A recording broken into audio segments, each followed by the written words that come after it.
Bonjour! Dans cette vidéo, nous allons parler de fractions et plus précisément de la notion de partage. Mais commençons par découvrir nos sujets d'étude. Mais il a l'air très bon ce gâteau. Obélix, va chercher une pelle à tarte. Vous permettez? Coupe 3 parts de ce gâteau.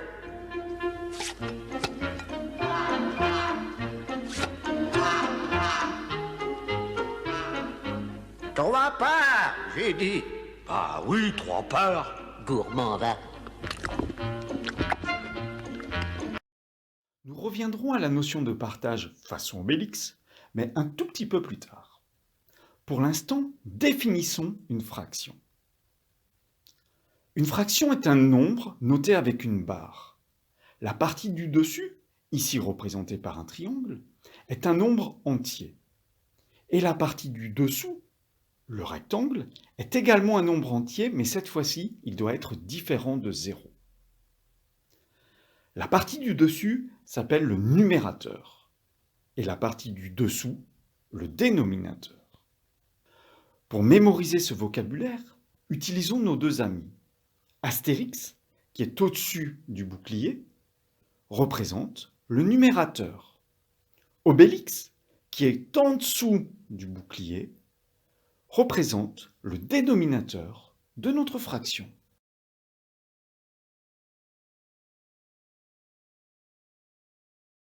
Une fraction permet de représenter le partage équitable, c'est-à-dire que toutes les parts doivent être égales, d'une ou plusieurs unités.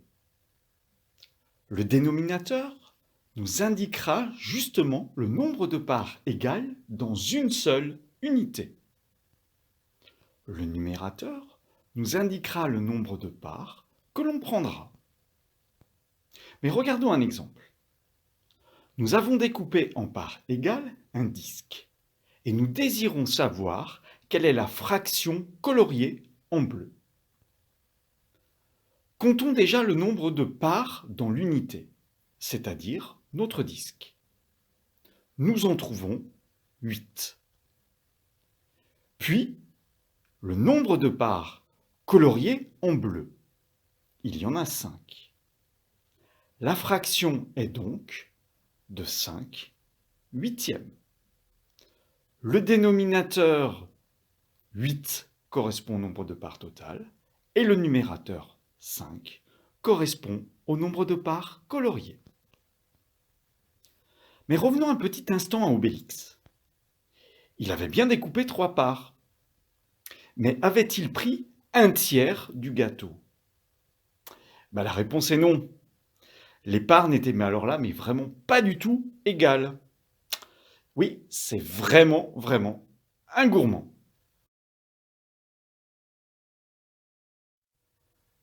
Dans ce premier exercice, nous devons indiquer la fraction de la surface totale qui est coloriée. Alors n'hésitez pas à appuyer sur pause pour chercher les fractions demandées. Sur la première figure, l'unité se compose de 6 parts. Il y a 5 parts qui sont coloriées. Le dénominateur de la fraction est donc 6 et son numérateur est 5. On obtient donc 5 sixièmes. Sur la deuxième figure, il y a 30 parts dans l'unité. Je positionne ce résultat au dénominateur. Et 13 parts sont coloriées. Je positionne ce résultat au numérateur. La fraction est donc de 13 trentièmes. Sur la dernière figure, on constate que les parts ne sont pas égales. Il va donc falloir que l'on s'arrange pour refaire un découpage de telle façon que toutes les parts soient égales. Voilà. Finalement, il y a 8 parts dans l'unité, 3 sont coloriées, la fraction est donc de 3 huitièmes.